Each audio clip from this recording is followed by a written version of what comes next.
ہم تو پاروں کی تقسیم کو ہی نہیں مانتے، یہ تو بنو امیہ کے دور میں ہوئی ہے اور حقیقت بات ہے، قرآن میں پارے تو ہے ہی نہیں تھے، تو بعد میں 30 دنوں میں قرآن مکمل کرنے کے لیے وہ کسی نے ایسے ایسے کر کے نہ وہ گن گن کے نہ صفحے 30 پارے بنا دیے، کسی نے ایسے ایسے کر کے نہ وہ گن گن کے نہ صفحے 30 پارے بنا دیے، کسی نے ایسے ایسے کر کے نہ وہ گن گن کے نہ صفحے 30 پارے بنا دیے،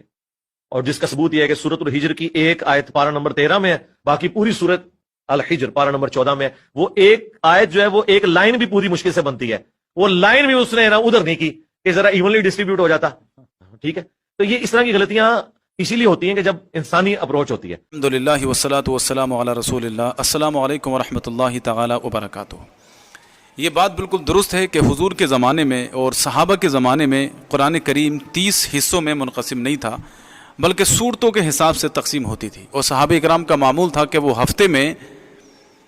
پورے قرآن کو یعنی 7 دن میں پورے قرآن کو پڑھ لیا کرتے تھے، اور اس سہولت کے لیے انہوں نے تمام سورتوں کو 7 حصوں میں ڈیوائیڈ کر رکھا تھا۔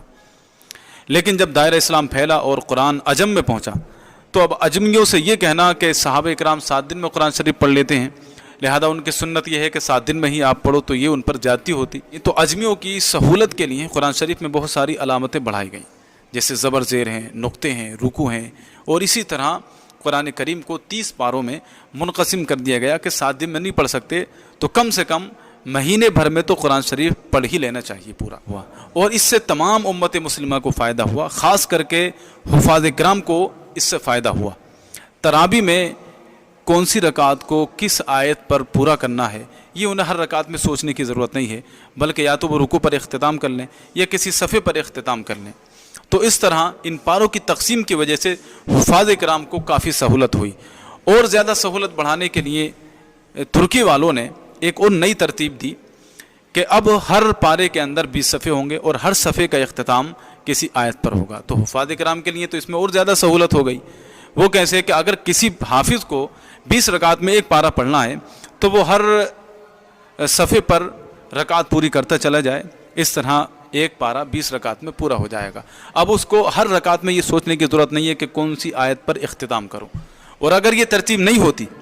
تو حافظ کو پارے کی بھی تیاری کرنی پڑتی، جو قرآن شریف اس کو تراویح میں پڑھنا ہے اس کی بھی تیاری کرنی پڑتی، اور اس کی بھی تیاری کرنی پڑتی کہ کس رکعت کو کون سی آیت پر پورا کرنا ہے۔